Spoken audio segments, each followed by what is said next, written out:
प्रभु यीशु के जीवित समर्थी जलाली नाम में आप सबको जय यीशु मसीह की। आज इस रविवार की हफ्ते के पहले दिन की इस विजयी दिन की सुंदर बेला में आप सबका स्वागत है, हार्दिक अभिनंदन है। परमेश्वर आप सबको आशीष दे। आज की सुबह हमारे लिए और आज का वचन हमारी जिंदगी के लिए बड़ी बरकतों को और बड़ी आशीषों को लेकर के आए, जिससे कि हमारी जिंदगी तरोताजा, खुश और आशीषमंद हो सके। इससे पहले कि खुदा के कलाम में अपने ध्यान को केंद्रित करें, अपनी आंखों को बंद करें, जब वो एक साथ शामिल होंगे। सरिस्मार जमीन के खाली मालिक हमारे ज़िंदाबाद आसमानी, हम हैं कि शुक्रगुजार हैं आज के सुंदर समय के लिए जो परमेश्वर आपने हम सबको प्रदान किया कि हम अपनी हाथ और अपनी सताइश आपकी हैदर में आकर के करेंगे। खुशनसीबी इस बात की प्राथमिकता हम जिंदा खुदा के मानने वाले हैं, और वो परमेश्वर है जिसने हमारे खातिर मानव स्वभाव को, उसकी समानता को धारण किया और हमारे खातिर कलवरी क्रूस पर चल गया ताकि हम पाप मुक्त हो सके। इसके प्राथमिकता हम आपको स्मरण करते हैं, आपके प्रेम को स्मरण करते हैं और ये चाहते हैं कि प्राथमिकता जब आज हम आपके कलाम के द्वारा हम कलाम होना चाहते हैं तो आपके उस गहरे प्रेम को प्राथमिकता परमेश्वर समझने और जानने पाए, ताकि प्रभु हमारा आपके साथ में निकटता और बढ़ सके और हमारा रिश्ता आपके साथ में और मजबूत हो सके। धन्यवाद करता इस बात के लिए कि आप प्रार्थनाओं को सुनते हैं। हमें आपकी जरूरत है और हम आपसे प्रार्थना करते हैं अपने वचन की सामर्थ्य से प्रभु आज हमें सुनाइए और शिक्षा दीजिए ताकि हम आनंदित हो सकें। मुझे ना चीज को प्रभु इस पवित्र भेदों को सिखाने के लिए पवित्र आत्मा का पूर्ण मसा दे करके इस्तेमाल कर, ताकि प्रार्थना आपकी बड़ी तारीफ प्रार्थना अपने कलाम के द्वारा होने पाए। धन्यवाद प्रभु आपने प्रार्थना यीशु मसीह के नाम से मांगते हैं, आमीन। जहां हमारी स्थान पर बैठ जाए, जैसे कि आपको मालूम है कि मैंने बीते हफ्ते में अनाउंस किया था कंफर्मेशन के लिए, तो जितने भी कंफर्मेशन के बच्चे यहाँ पर बैठे हुए हैं वो अपनी क्लासेस में संडे स्कूल हॉल में चले हैं और मिस्टर व्यास आज इस कंफर्मेशन क्लास को ले रहे हैं। तो प्लीज सभी बच्चे वहां पर पहुंचे ताकि कंफर्मेशन क्लास आपकी प्रारंभ हो सके। परमेश्वर पिता का फिर से धन्यवाद अर्पित करते हैं आज के सुंदर समय में। मौसम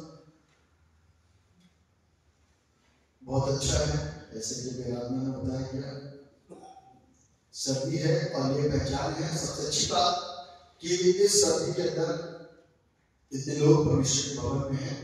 ये खुदा की तारीफ करने की बात है कि खुदा ने हमारे हृदयों के अंदर अपने प्रेम को डाल रखा है, इसलिए हम यहाँ पर पहुंचे। जब शुरू में यहाँ पर आया तो मैं परेशान हो रहा था कि बारिश हो रही है, यहाँ पे बहुत बारिश हो रही थी, लेकिन मुझे भी पता चला कि यहाँ के लोग बारिश से डरते नहीं हैं और उनकी आदत में है ये सारी चीजें, तो उनकी छतरियां तैयार रहती हैं और उनका रेनकोट रेडी रहता है और कभी वो परमेश्वर के भवन में आने नहीं होती है। जिसको आना है वो आता ही है। और सबसे बड़ी बात की बुजुर्ग लोग भी हमारे बैठे हैं, ये बड़ी अच्छी बात। तो परमेश्वर आप सबको आशीष करते हैं कि आज के इस सुंदर दिन में 30 जनवरी के पश्चात तीसरे हफ्ते में आप सब यहाँ पर मौजूद हैं, खुदा की खिदमत करने के लिए तैयार हैं। जिस विषय के ऊपर आज लोग मनन करने वाला बड़ा अहम मुद्दा है, वो ठीक कुछ इस प्रकार से है। At his baptism, Jesus is revealed as the Son of God. बपतिस्मे के वक्त में यीशु मसीह परमेश्वर के पुत्र के रूप में प्रकट हुए। इस बात का प्रकटीकरण हुआ कि ये मेरा प्रिय पुत्र है। कब? जब यीशु मसीह का बपतिस्मा हुआ। मैं समझता लीजिए मत्ती सुसमाचार उसका 3रा अध्याय और उसके 13वें पद से मैं आपके समक्ष में कुछ बातों को रखना चाहता हूं। लिखा है सबसे पहले जो है यूहन्ना द्वारा यीशु का बपतिस्मा। यूहन्ना को समझ गए, ये वो यूहन्ना है जो जकरिया का पुत्र है।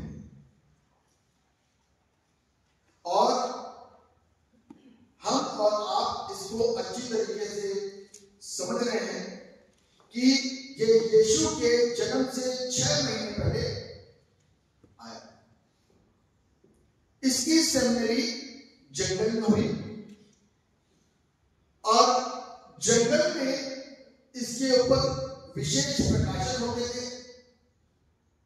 और ये उन प्रकाशनों से भरा जाता। क्योंकि खुदा का कलाम मुझको आपको इस बात को सिखा रहा है कि जब ये आया तो उसके पास में एक कलाम था और ये कलाम था कि मन फिराओ कि योग्य फल। इस कलाम के साथ किया था और ये जो नबूवत थी पुराने अहदनामे की, उस नबूवत को पूरा कर रहा था कि जंगल में पुकारने वाले का शब्द सुनाई दे रहा है कि परमेश्वर का मार्ग तैयार करो और उसकी सड़कें सीधी करो। और जब वे आराध खुदा के कलाम को सुनते हैं तो जब मार्ग की बातचीत आती है तो यीशु स्वयं अपने आप को बोलते हैं कि मैं ही मार्ग, मैं ही सत्य और मैं ही जीवन हूं, बिना मेरे कोई भी पिता के पास नहीं पहुंच सकता। तो इसलिए हमको इस चीज को सीखना है कि जब ये मार्ग तैयार करने आया, क्योंकि वहां पर जो भी मार्ग था, या मार्ग से जो अभिप्राय है वो ये है कि एक ऐसी शिक्षा जो मनुष्यों के बीच में थी, उनके बीच में जो ज्ञान था वो अंधकार का मार्ग था, उनके बीच में जो शिक्षा थी वो अंधकार की शिक्षा थी, उनके बीच में जो हो रहा था वो पाप का कार्य हो रहा था। उन सारी चीजों के बीच में इससे पहले कि राजाओं का राजा प्रस्तुत हो, राजदूत भेजा गया, जिसको कि मैं आराम जॉन द बैप्टिस्ट के रूप में जानते हैं कि he was the ambassador of Christ। वो यीशु का राजदूत था। यीशु के आने से पहले उसका मार्ग तैयार किया जाए, उसकी सड़कें सीधी की जाए। क्यों? क्योंकि कुछ बीज को बोना पड़ेगा, 6 महीने के अंदर कुछ तो समझ में आ गई है। हमको सही और गलत का अभाव और आभास होगा। और बाइबल हमको इस बात को सिखा रही है कि यीशु मसीह के आने से पहले जॉन द बैप्टिस्ट जब जंगलों में चल रहा था और इस बात का प्रचार कर रहा था, मन फिराओ कि तुम योग्य फल लेकर के आ सकते। मन फिराने के लिए वो शिक्षा दे रहा था परमेश्वर के वचन के द्वारा। इसके अंदर जो मार्ग बताया गया है, इसके अंदर जो ज्ञान बताया गया है, इसके अंदर जो सच्चाई बताई गई है, उस सच्चाई का प्रचार कर रहा था कि तुम टेढ़े मेढ़े काम करते हो, उससे फिर करके सीधे मार्ग की ओर आ जाओ। तुम अपने वस्त्रों को नहीं, अपने मन को पालो, प्रभु के पास आ जाओ। तुम अपनी बुराइयों से दूर होकर के नेकी के कार्यों को करने के लिए सामने आ जाओ। बुराई ये है, नेकी ये है, सत्य ये है, असत्य ये है, और तुम असत्य में डूबे हो और जीवता परमेश्वर तुमको सत्य के मार्ग की ओर प्रेषित करता आगे बढ़ता है। तो वो सत्य की बातें जो वो सेमिनरी के अंदर जंगल में पवित्र आत्मा के द्वारा सीख रहा था, जो स्वर्ग की बातें थी, वो स्वर्ग का ज्ञान जब जॉन द बैप्टिस्ट बोल रहा था, जितना मिल रहा था उस ज्ञान को वो लोगों के बीच में रख रहा था और उनको उनके गुनाह और उनको उनके अपराध से अवगत करा रहा था कि ये गुनाह है और ये गुनाह नहीं है। तुमको गुनाहों को छोड़ करके नेकी के रास्ते पर चलना है। इसलिए इससे पहले कि यीशु आए कुछ चीजें संभल गई थी और संभल गई। अब जब यीशु मसीह इस दुनिया में आए तो यीशु मसीह ने आने के पश्चात में अपने उस सेवा काल को प्रारंभ किया। बाइबल कहती है कि यीशु मसीह का बपतिस्मा 30 वर्ष की अवस्था में हुआ।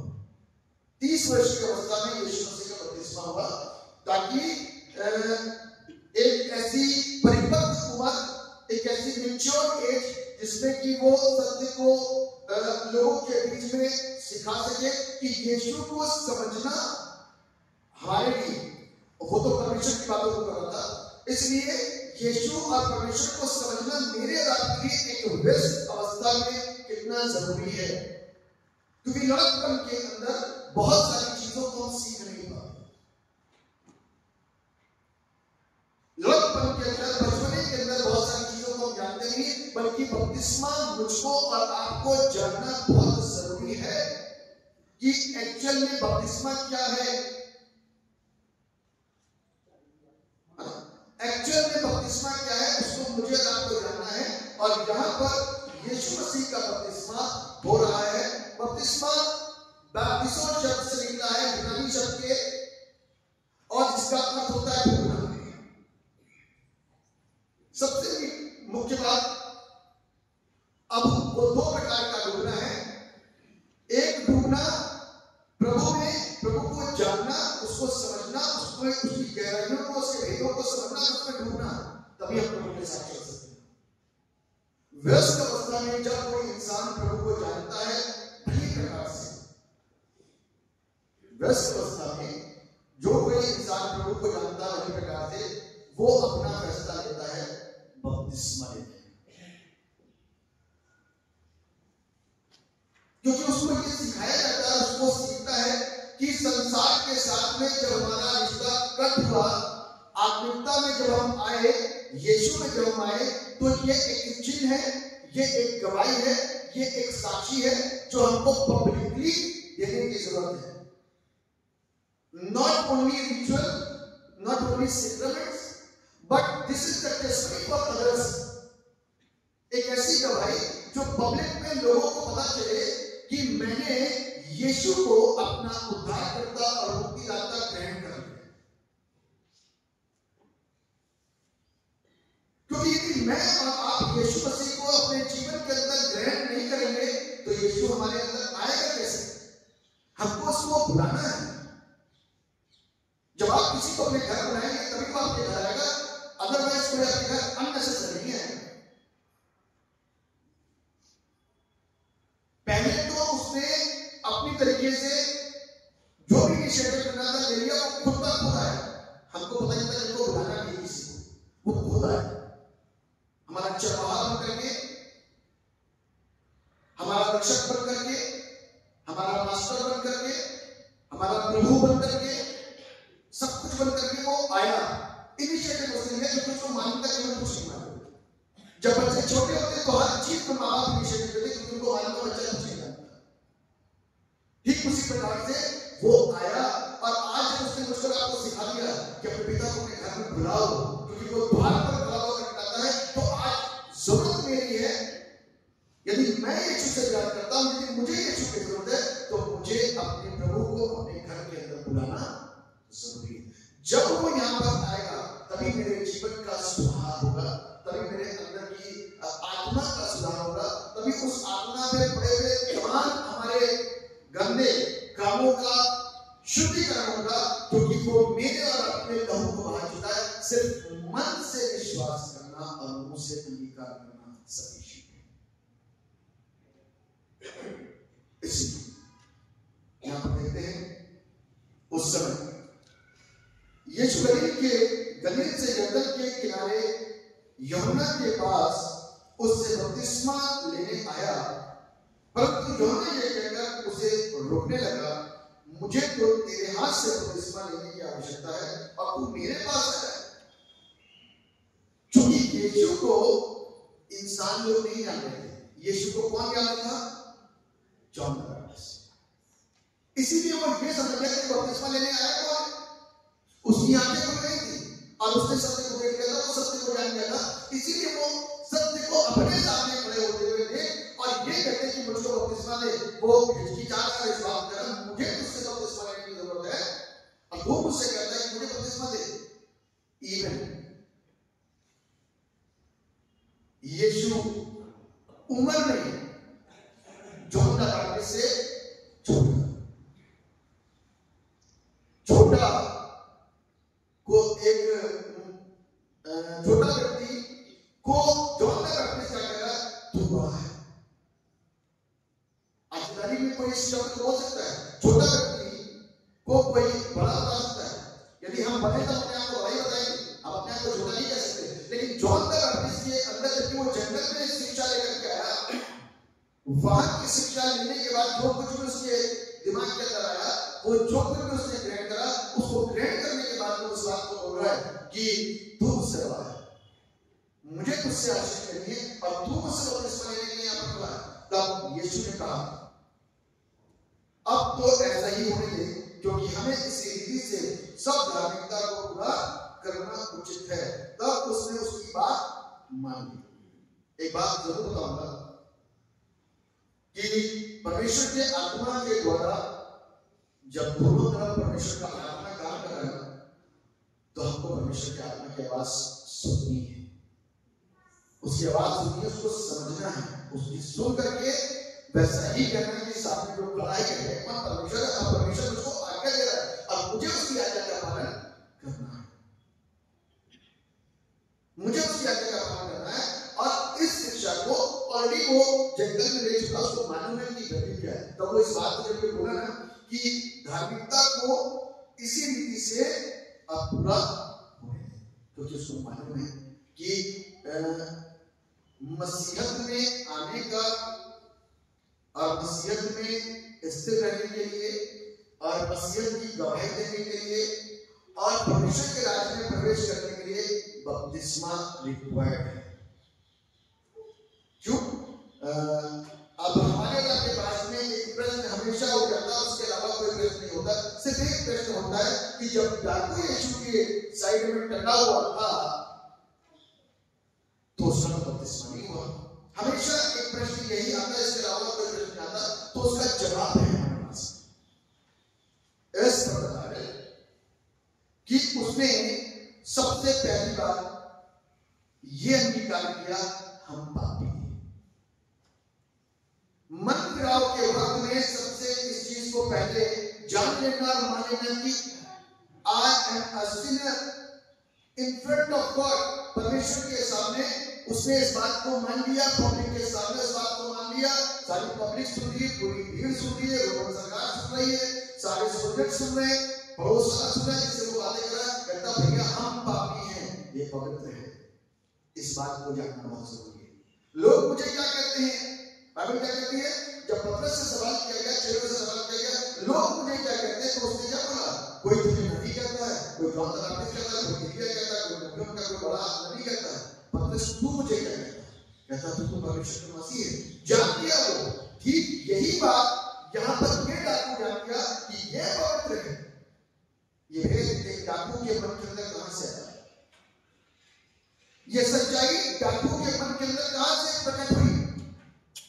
उसके अंदर ये बातें आई जब पवित्र आत्मा ने उसको सिखाया, उसको बताया, तो इन बातों के द्वारा और सीख लेने के द्वारा उसने बराबर वाले को और पब्लिक को ये संदेश दे दिया, बराबर वाले को और पब्लिक को ये संदेश दे दिया कि तू जब अपने राज्य में आए तो मेरी सुनी लेना, प्रभु मैं तो गुनहगार हूं, मैं तो अपने गुनाहों का लेखा भुगतान भुगत रहा हूं, लेकिन जब तू अपने राज्य में आए तो मेरी सुनी लेना। पानी सिर्फ एक शुद्धिकरण का प्रतीक है मात्र। ध्यान रखिएगा, जो आज की तारीख में लोग बैप्टिज्म के लिए और भिन्न भिन्न बपतिस्मे के लिए लोग इधर से उधर चक्कर काटते हैं। अभी उनको बपतिस्मा नहीं मालूम है कि व्हाट इज स्पिरिचुअल बैप्टिज्म। मन बदला नहीं, काम बदले नहीं, सोच बदली नहीं, विचार बदला नहीं, हमें चाहिए ये वाला बपतिस्मा, हमें चाहिए वाला बपतिस्मा, हमें चाहिए वाला बपतिस्मा। सिर्फ बपतिस्मे के पीछे जब इब्रानियों की पुस्तक उसका छठा अध्याय और उसके पहले और 9वीं पद में लिखा है कि आदम की शिक्षा को छोड़कर चिंता की ओर आगे बढ़ता चला जा, हाथ रखवाने तरह तरह की बातों के पीछे मन लगाने से चल, चिंता की ओर आगे बढ़ता चला जा। नहीं रहे, गुनाह अंदर से जा नहीं रहे, मलिनता खत्म नहीं हुई, कुटिलता जाने नहीं, लड़ाइयां खत्म नहीं हुई, झगड़े खत्म नहीं हुए, लेकिन बपतिस्मा ये भी चाहिए, बपतिस्मा वो भी चाहिए, बपतिस्मा वो भी चाहिए, बपतिस्मा वो भी चाहिए, सिर्फ बपतिस्मा चाहिए। लेकिन इस व्यक्ति ने क्या बोला? पानी सिर्फ नहीं था ना, उसके बाद सिर्फ वहां पे पानी के साथ क्या सिंबल है? शुद्धिकरण का, बस पानी शुद्धिकरण का प्रतीक है। और वो चिन्ह के द्वारा गवाही के द्वारा देता, और उसने तो कितनी बड़ी पब्लिक के सामने, विरोधियों के सामने गवाही दी थी कि मैं पापी हूं, ये पवित्र परमेश्वर। और जब तू अपने राज्य में है तो इसलिए मैं तुझको अपना स्वीकार करता। शब्दों के अंदर सारा बयान था, that was his confession। मन से विश्वास करना, मुंह से अंगीकार करना। अंगीकार लोग नहीं कर पाते बपतिस्मे के वक्त, पब्लिक में, परिवार के बीच में, लोगों के बीच में, स्कूल में, विश्वासियों के बीच में अंगीकार नहीं कर पाते। इसीलिए मिली जुली तरीके से जीवन को जीते हैं, इसलिए समस्याएं पैदा होती हैं, क्योंकि हम अपने सैक्रेमेंट को, अपने बैप्टिज्म को सही रीति से जाने नहीं है। सिर्फ प्रभावशाली वचन से प्रभावित होकर के कि अब मुझको ये वाला बपतिस्मा चाहिए, अब मुझको ये वाला बपतिस्मा चाहिए, अब मुझको ये वाला बपतिस्मा चाहिए। इस गलत शिक्षा के शिकार हम और आप हुए हैं, और परमेश्वर का कलाम मुझको उस गलत शिक्षा से बचाना चाहता है। यहां पर एक और प्रश्न हो जाता है कि यीशु मसीह ने बपतिस्मा लिया क्यों? वो तो परमेश्वर था। फिर एक बात आती है कि यीशु मसीह जब इस धरती पर आए तो मेरे और आपके समानता में बन गए, मनुष्य बन गए। और मनुष्य के लिए ये अति अनिवार्य है कि जब हम उस परमेश्वर के निकट और उसके पास जाते हैं, जाने से पहले संसारिकता को छोड़ना और उसके ज्ञान और उसके भेद और उसकी शिक्षाओं को हमको अपने अंदर रिसीव करना है, ग्रहण करना। बगैर संसार का मोह छोड़े हम कभी बच नहीं पाएंगे। लूत की पत्नी संसार का मोह कर रही थी और क्या हो गई? मर गई। संसार का मोह जिसने करा वो मर गया। वो एक निशानी है, वो एक चिन्ह है कि हम उससे सीख सकते हैं कि उसने संसार का मोह करा, संसारिक चीजों का मोह करा, जिन चीजों में उसका मन था उसका उसने मोह करा, और इसलिए वो क्या हो गई? वहीं पर नमक का खंभा बन गई। बाकी के लोग नहीं बने, बाकी के लोग नमक का खंभा नहीं बने क्योंकि वो आज्ञाकारी है। मैं इस बात पर विश्वास करता हूं कि खुद ने अवश्य इस बात को बोला होगा, पीछे मुड़ के मत देखो,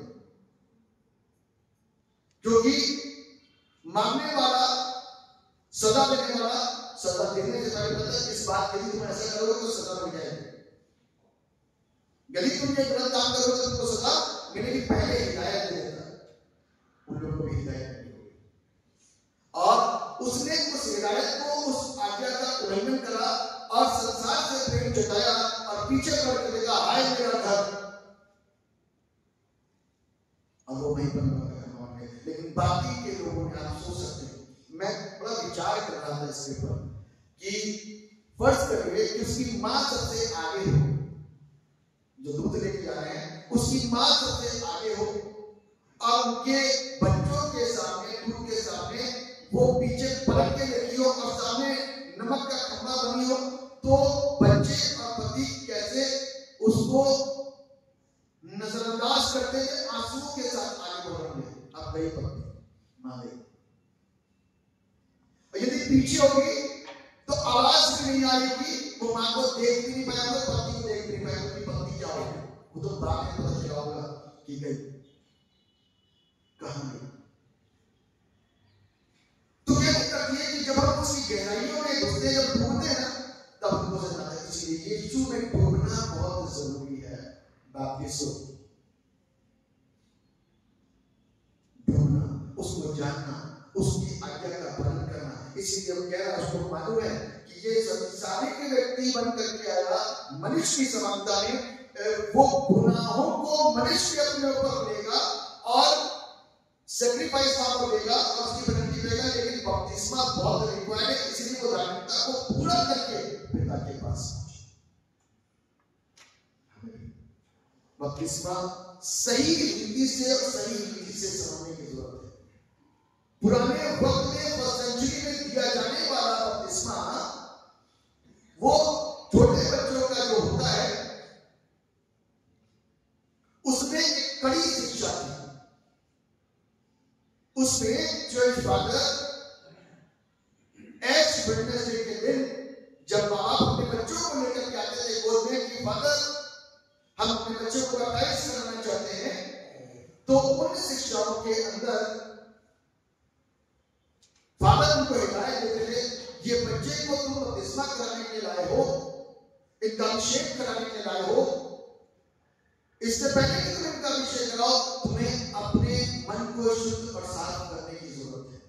40 दिन उपवास कर जाओ और अपने आप को तैयार करो, क्योंकि इसे बपतिस्मा क्या मानोगे, तुम्हें कहना बहुत जरूरी है। तुम बपतिस्मा जानोगे यानी कि तुम प्रभु को जानोगे, तुम उसमें डूबोगे, तो आगे तुम्हारी संतान तुम्हारे द्वारा तुमको देख करके बदलेगी। वरना कल को कहते कि हमें क्या मालूम बचपन में बपतिस्मा होगा, हम तो आपने कुछ सिखाया नहीं, हमें तो कुछ सिखाया नहीं, हमें बपतिस्मा पता नहीं।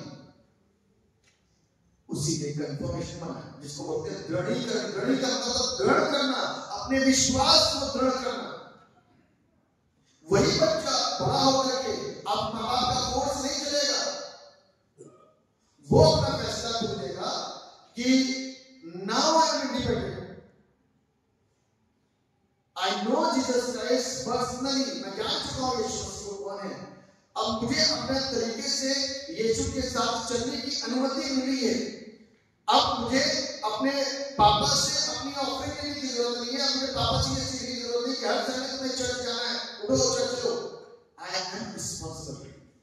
उन सब चीजों के प्रति वो दृढ़ है जो ऐड माँ बाप ने बचपन में बपतिस्मे कौन के सामने लेकर के बोले थे, हर रविवार चर्च आएंगे, अच्छी शिक्षा देंगे, प्रार्थना करना सिखाएंगे, प्रभु की सन्निधि में बैठाएंगे।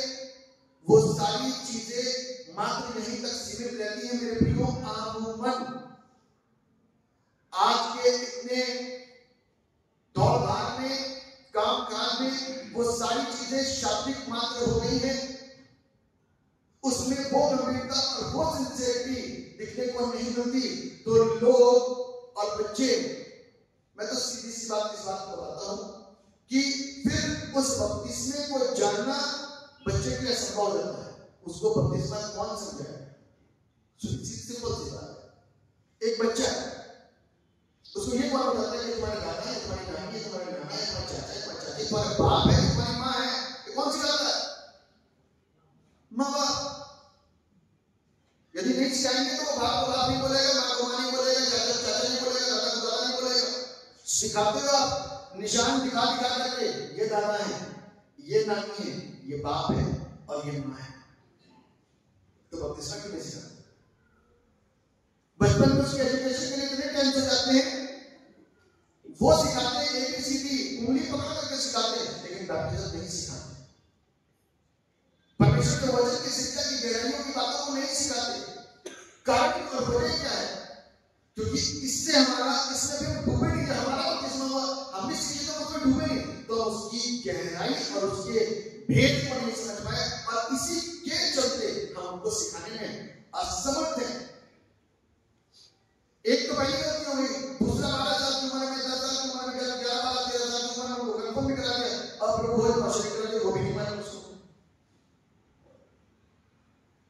आपको याद होगा कि पुराने भक्तों के अंदर चले जाके करीब 30-40 साल पहले कैटेकिज्म पढ़ाए जाते थे, और कितनी गहराई के साथ में प्रीस्ट उनको सिखाते थे। अब बच्चों को बहुत कुछ पता होता था, 10 आज्ञाएं, ये वो, 12 चेलों के नाम, बहुत कुछ पता होता था। क्यों? क्योंकि उनके साथ मेहनत की जाती थी। इसीलिए मैं हमेशा इस सेवा पे रहता हूं कि बच्चों के साथ में मेहनत की जाए, पेरेंट्स मेहनत करें, और जो शिक्षक है पासवान है वो मेहनत करें, ताकि बच्चे शिक्षित हों, और जब खड़े हों तो हमें भी खुशी लगे कि उनको प्रभु को शरीक करें, कि जानते हैं कि प्रभु की मेज है क्या, बपतिस्मा है क्या। उनको सिखाना। तो वही चीज आज मैं और आप यहाँ पर देख पा रहे हैं कि यीशु ने इस बात को जानते हुए कि धार्मिकता को इसी रीति से पूरा होने दे, तब उसने उसकी बात मान ली और यीशु बपतिस्मा लेकर तुरंत पानी से ऊपर आया और देखो उसके लिए आकाश खुल गया और उसने परमेश्वर के आत्मा को कबूतर के समान उतरते और अपने ऊपर डाल दिया। आपको मालूम है गिफ्ट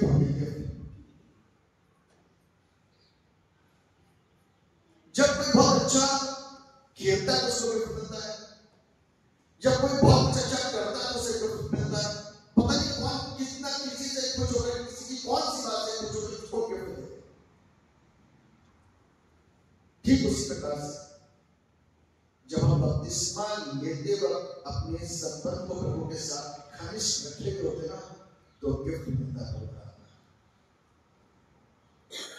और वो परमेश्वर की तरफ से मिलता है। जिसे वो चाहता है उसे देता है, ये उसकी मर्जी है। जिसे वो चाहता है उसे वो देता है और चाहने से पहले वो तो चाह रहा है लेकिन नीचे वाला भी मांग रहा है कि नहीं मांग रहा है और उसके साथ में उसका रिश्ता है। वो जानता है पिता से गिफ्ट देने वाला को जानता है प्रभु मुझे गिफ्ट चाहिए। जब वो मांगता है तो वो मांगता है क्यों? क्योंकि वो परमेश्वर की आज्ञा का पालन कर रहा है। वो क्या कर रहा है? परमेश्वर की आज्ञा का पालन कर रहा है, पब्लिक में सबको बता रहा है कि वही मेरा परमेश्वर है जो जगत का मुक्तिदाता है, सृष्टि करता है। वही मेरा उद्धारकर्ता, उसके अलावा कोई ना तो था ना है और ना कभी होगा। यह फैसला है। तो इसलिए बाइबल इस बात बताती है और उसने परमेश्वर की आत्मा का कबूतर के समान उतरते और अपने ऊपर आते देखा और देखो ये आकाशवाणी हुई, यह मेरा प्रिय पुत्र है जिससे मैं अति प्रसन्न हूं। आकाशवाणी हुई कि यह मेरा प्रिय पुत्र है जिससे मैं अति प्रसन्न हूं। और बाइबल इस बात को कहती है जितनों ने उसे ग्रहण करा उसने उसे परमेश्वर की पुत्र और पुत्री संतान होने का अधिकार के पास कब आया? जब मैं उसको प्रसन्न करता हूं, उसकी आज्ञा को मानता हूं और उसके पीछे चलता हूं, सिर्फ एक दिन के लिए नहीं, जिंदगी भर वो काम वो देख लेता है। हमको उसको सफाई देने की जरूरत नहीं पड़ेगी कि हमको बताना पड़े कि हम अच्छे काम कर रहे हैं, हमको दिखाना पड़े कि हम अच्छे काम कर रहे हैं। वो देख लेता है, उसकी आंखें बहुत शार्प, वो नाम एक टच होता सिर्फ उसको, क्योंकि उसमें से सामर्थ निकलती है। बाइबल साफ करेगा कि उसमें से सामर्थ निकलती है, उससे सब पता, भीड़ के अंदर पता है, सारी दुनिया के अंदर कौन उसको सच्चे दिल से उसके लिए आंसू आ रहा है उसे सब पता।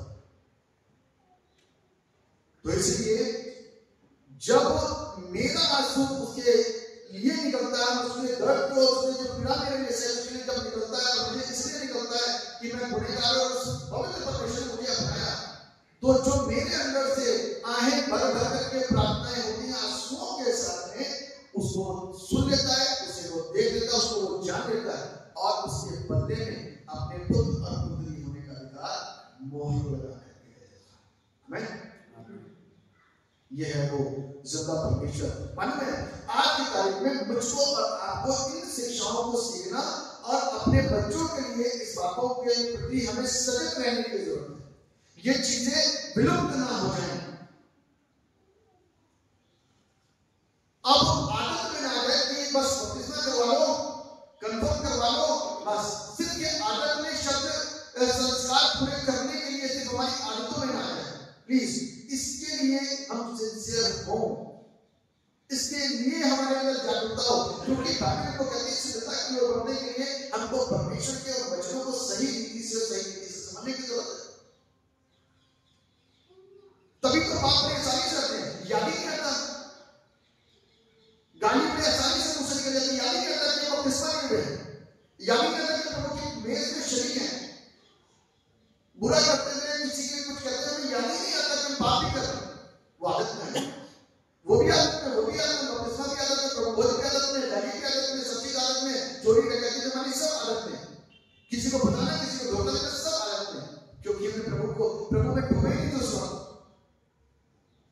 बपतिस्मा शब्द का अर्थ क्या है? डूबना।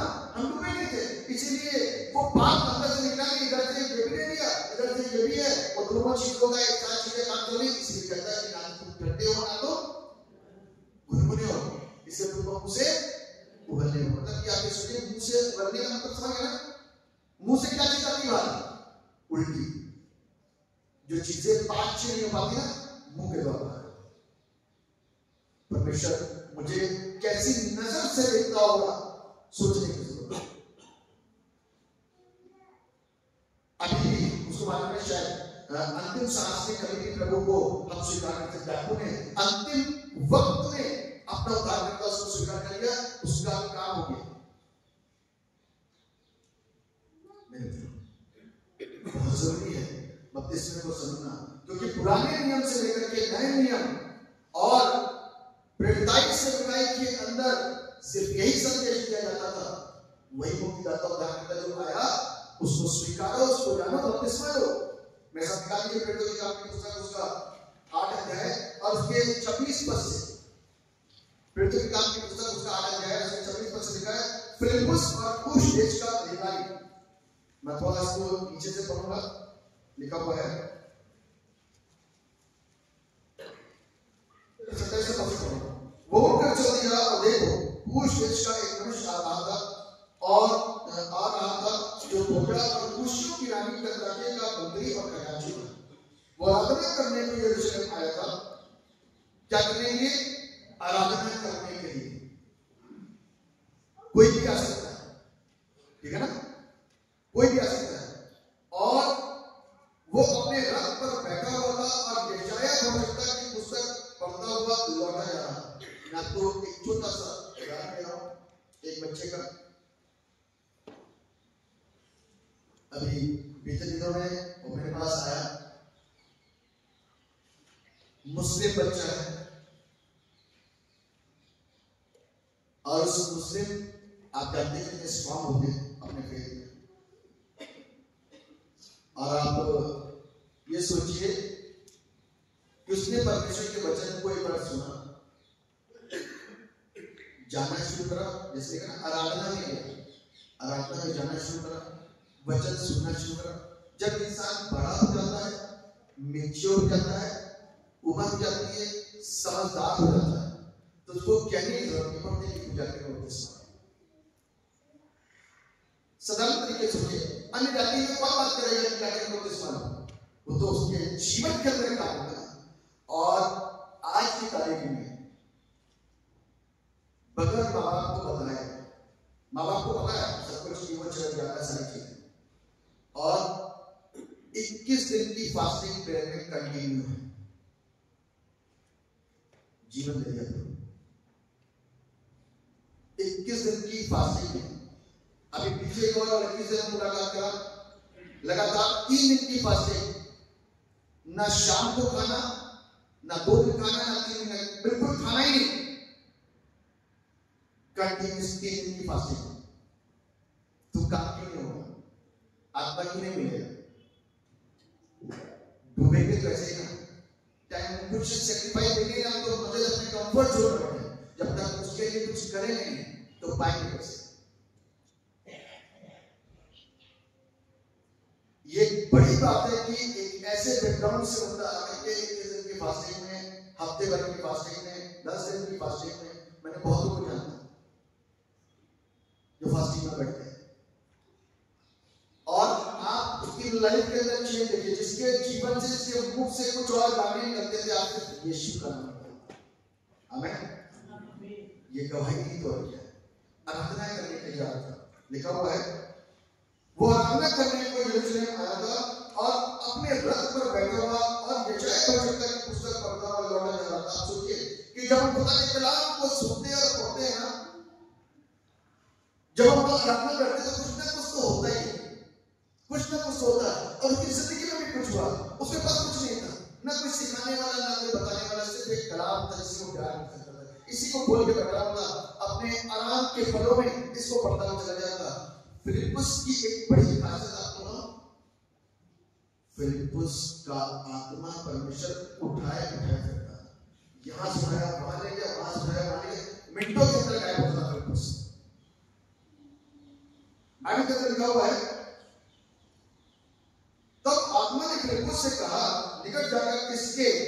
इस रथ के साथ हुए।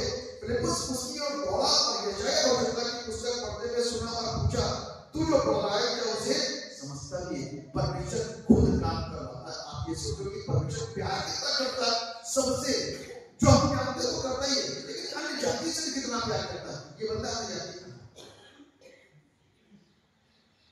उसको लगा कि प्रभु को कि इसके मन, इसका सिर्फ एक बंदे का मन बदल सकता है, इसीलिए उसने मालूम क्या करा, उसने फिलिप्पुस की आत्मा को भेजा और इससे पूछ क्या पढ़ रहा है यशायाह। तब उसने प्रश्न करा, जो तू पढ़ता है क्या समझता है? तब उसने क्या कहा, जब तक कोई ना समझाए तो कैसे जानूं और कैसे समझूं? अब लिखा हुआ यहाँ पर, फिलिप्पुस ने उसकी ओर दौड़ा और यशायाह भविष्यद्वक्ता तू जो पढ़ रहा है, उसने कहा, जब तक कोई ना समझाए तो मैं कैसे समझूं? और फिलिप्पुस ने उससे विनती की कि वो चढ़कर उसके पास बैठे। पवित्र शास्त्र का जो अध्याय वो पढ़ रहा था वो यह था, वो भेड़ के समान धोनी को पहुंचाया गया और जैसा मेमना अपने ऊंट का करने वालों के सामने चुपचाप रहता है, वैसे उसने भी अपना मुंह न खोला। उसकी चिंता में उसका न्याय नहीं होने पाया। उसके समय के लोगों का वर्णन कौन करेगा, क्योंकि पृथ्वी से उसका प्राण उठा लिया जाता है। यशायाह नबी की पुस्तक उसके 53 अध्याय को पढ़ता हुआ चला जा रहा था और उसने उसको शुरू से लेकर के आखिर तक सब बता दिया। इतनी देर के अंदर प्रीचिंग करके उसकी जिंदगी के अंदर वो बातें, वो चमत्कारिक शब्द जो सिर्फ आत्मा उसके अंदर चमत्कारिक शब्द के रूप में घुसाता है और उसका मन बदल गया। 40 साल 50 साल की सोच बदल जाना, 50 साल 60 साल की मान्यता छोड़ देना, वो विश्वास जिसमें लगातार वो आदत, वो कुकर्म जिसमें हमारी आदत बनी थी, उसको एक झटके के अंदर छोड़ना। सिर्फ word of God has the power to change our life. सिर्फ परमेश्वर के वचन के अंदर वो सामर्थ्य है जो हमारी जिंदगी को, हमारी सोचों को, हमारे विचारों को, हमारी मान्यता को झटके के अंदर बदलते हैं और किसी नहीं। मनुष्य को कितना भी कुछ न करता है, इस कलाम के अंदर वो सामर्थ्य है और उसकी जिंदगी बदली। और यहाँ पर लिखा है, इस पर खोले ने फिलिप्पुस से पूछा, मैं तुझसे विनती करता हूँ कि बता कि भविष्यद्वक्ता ये किसके विषय में कहता है, अतः या किसी दूसरे के विषय में? तब फिलिप्पुस ने अपना मुंह खोला और इसी शब्द से आरंभ करके उसे यीशु का सुसमाचार सुनाया। इससे पहले कि कोई और पुस्तक आपको दे, पूरी बाइबल ना दीजिए किसी को भी, सुसमाचार पढ़िए। सुसमाचार सुनाया। मार्ग में चलते चलते किसी जल की जगह पहुंचे, तब खोजे ने कहा, देख यहाँ जल है, अब मुझे बपतिस्मा लेने में क्या रोक है? जल जाने क्या रोक है? फिलिप्पुस उसको बताता है रोक क्या हो सकती है। फिलिप्पुस ने कहा, यदि तू सारे मन से विश्वास करता है तो ले सकता है। सीधी सा एक सेंटेंस बोला, यदि तू सारे मन से विश्वास करता है कि वही उद्धार करता है तो ले सकता है। उसने उत्तर दिया, मैं विश्वास करता हूं कि यीशु मसीह परमेश्वर का पुत्र है। हालेलुया। एक जवाब एक सेंटेंस के अंदर काम खत्म। कहता है कि मैं विश्वास करता हूं कि यीशु मसीह परमेश्वर का पुत्र है। तब उसने रथ खड़ा करने की आज्ञा दी और फिलिप्पुस पर खोजा। दोनों जल में उतर पड़े और उसने खोजा को बपतिस्मा दिया। जब वे जल में से निकलकर ऊपर आए तो प्रभु का आत्मा फिलिप्पुस को उठा ले गया और खोजे ने फिर उसे न देखा। देखो परमेश्वर का आत्मा कैसे कैसे काम करता, उठा करके ले गया, बपतिस्मा लेकर के ऊपर आया, उसके बाद खोजे ने उसको दोबारा ले गया। तो इससे एक चीज समझ जाती है कि हम लोग जो बपतिस्मा लेते हैं गलत नीति के साथ नहीं, उसकी एक सीक्वेंस है।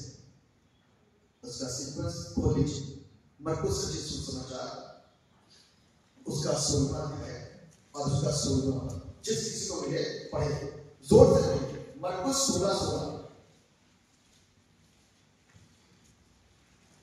मरकुस 16:16। जो विश्वास करे और बपतिस्मा ले, ध्यान से पढ़ेगा और आराम से पढ़ेगा। लिखा जो विश्वास करे और बपतिस्मा ले, उसी का उद्धार होगा। जो विश्वास ना करेगा वो दोषी ठहराया जाएगा। हम पहले बपतिस्मा लेते हैं, बाद में विश्वास की सोचते इसलिए गड़बड़ी होती है, क्योंकि हम स्थिर नहीं हो पाते। पहले बपतिस्मा ले लिया, आज की तारीख में इतना चीजें बिगड़ गई हैं कि बीमार है। मैं चाहता हूँ किस तरीके की सेवकाई चलती है, मैं किसी की सेवकाई को बुरा नहीं कहता, लेकिन मैं इस बात को कहना चाहता हूँ कि परमेश्वर के वचन को सिखा करके सारी चीजें बतानी चाहिए और बपतिस्मा लेना चाहिए। सब सेवकाई करना अच्छा है, ठीक है, कर रहे हैं, कोई कर नहीं, लेकिन वचन सिखा करके हम उनको कहते हैं कि तुम ठीक है, तुम्हारे अंदर की दुष्टात्मा निकली, पहले बपतिस्मा लेकर ठीक हो जाओगे, तुम्हारे घर के काम नहीं बन रहे, आए बपतिस्मा लेकर ठीक हो जाओगे। हम गलत शिक्षा देकर के लोगों को क्या कर रहे हैं, गुमराह कर रहे हैं। हमें गलत शिक्षा देकर के लोगों को 1 महीने के अंदर, 2 महीने के अंदर, 3 महीने के बपतिस्मा लेकर के उनको परमेश्वर से जोड़ने की इस तरीके से कोशिश न करें, जबकि वो परमेश्वर को जान ही नहीं पाएगा। इसलिए सीक्वेंस दिया गया, पहले विश्वास कर, फिर बपतिस्मा ले, तब तेरा उद्धार होगा। हम पहले बपतिस्मा लेते हैं, विश्वास हो या ना हो, इसलिए चीजें गड़बड़ा देती है। और परमेश्वर का आत्मा गड़बड़ी का आत्मा नहीं। इसलिए बाइबल क्या कहती है, उसने क्या कहा, उसने कहा मैं विश्वास करता हूं कि यीशु मसीह परमेश्वर का पुत्र है, ये विश्वास रखिए। उसके बाद उद्धार उसका बाद। तो इससे मैं आज जब हम खुदा के कलाम को सही रीति से समझ रहे हैं, सीख रहे हैं, तो मेरे को इस बात को सीखना, समझना, जानना है कि हमें उसकी आज्ञा का सही तरीके से बपतिस्मा जानना और सीखना और अपनी संतानों को सिखाना बहुत जरूरी है। प्रभु भोज खुद समझना, अच्छी नियत के साथ सामने आना। इसलिए हमेशा बोला जाता है कि अपनी राष्ट्रवासी को छोड़ करके यहाँ पर आने की जरूरत है, क्योंकि इससे बड़ा, परमेश्वर से बड़ा राष्ट्रवास कोई नहीं, वो पवित्र परमेश्वर। हम उसके सामने कुछ भी नहीं। आज भी पृथ्वी पर रहे और पृथ्वी जैसा जीवन जी रहे, इसलिए परमेश्वर से प्रार्थना करते हो कि खुदा मुझ पर दया कर। तेरी पवित्रताई के सामने मैं कुछ नहीं, मैं शून्य हूं, नगन हूं। अपने लहू से धोके शुरू कर दे ताकि मैं बचाया जा सके। ऐसी प्रार्थना के साथ में जब हम काम करते हैं तो हम शुद्ध मन के साथ में परमेश्वर की विधि के पास आकर के अपने उस परमेश्वर के पुत्र के देह और उसके रक्त के शरीर में ताकि हम आशीष किया जा सके। तो परमेश्वर इस वचन के द्वारा हम लोगों को ब्लेस करें, आशीष दे, बरकत दे, अपनी महिमा के बता के साथ जीवित और समर्पित पिता परमेश्वर, राजाओं के राजा प्रभु के प्रभु, हृदय की गहराई से आपको धन्यवाद देते हैं। इससे पहले की पिता परमेश्वर, हम अपने परमेश्वर के ऊपर विश्वास करें। हमें उस परमेश्वर को सही तरीके से समझना है ताकि हम विश्वास करते हुए और करने के पश्चात अंगीकार करें कि तू ही मेरा एकमात्र प्रभु है, उद्धार करता है। अब जिंदगी भर तुझसे कभी ना बोलूंगा, ना कुछ नहीं। और उसके बाद बपतिस्मा लेकर के लोगों के बीच में गवाही दी, बगैर शर्माए, बगैर घबराए, बगैर डरे। अब तब परमेश्वर ने उसको मुकुट और ताज बनाएगा जो उसने हर एक विश्वास करने वालों को रखा था।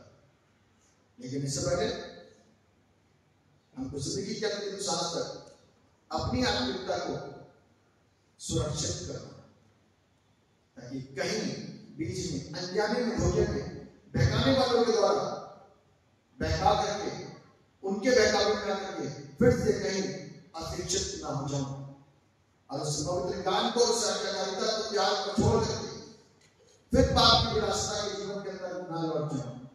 क्योंकि बाइबल कहती है उसके बाद प्रभु में आना होना है। आप दया करिए और अपने वचन के भेद और उसकी सामर्थ के द्वारा आपको संभाल के रखिए, ताकि हम आपके वचन की आज्ञाकारिता में निरंतर बने। सबको बड़ी बरकत। यीशु मसीह के नाम से आमीन।